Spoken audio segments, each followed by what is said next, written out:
আসসালামু গাইজ, আমি Rakib and welcome to my YouTube channel Rakib pets. তো দেখতে পাচ্ছেন যে এখানে আমাদের টেট্রা মাছগুলো ব্রুডে বসানো হয়েছে, মানে এখানে মেল এবং ফিমেল 30+ মাছ বসানো হয়েছে। মেল এবং ফিমেল দ্বারা খুব সুন্দরভাবে বসানো হয়েছে। মানে যদি আপনি 15টা ফিমেল দেন তাহলে কিন্তু আমরা ডাবল মেল দেওয়ার চেষ্টা করতে হবে, কিন্তু আমি ডাবল মেল ক্রিয়েট করতে পারি নাই। তো যা হোক দিছি, মানে 20টা মেল দিছি এবং 10টা ফিমেল দিছি, কোনো সমস্যা না।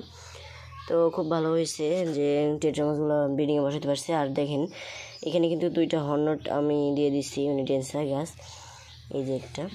তো ডিমটা কিন্তু ওরা এখানে দিবে আর এবং চারিপাশে ডিমটা দিবে খুব সুন্দরভাবে। আর আমাদের হাউসে যেহেতু পরিষ্কার করা হচ্ছে এই জন্য আমি টেট্রাটা বসাই দিয়েছি। তো পাশে যে টেট্রাগুলো হয়তো আর ডিম দিবে না সেগুলো আমি আলাদা করে রাখছি, এগুলো আপনাদেরকে দেখাই। তো টেট্রার ব্রিডিং কেমন লাগছে অবশ্যই কমেন্ট করে জানাবেন। আর টেট্রার বাচ্চা ফুটলে অবশ্যই আপনাদের সাথে শেয়ার করব।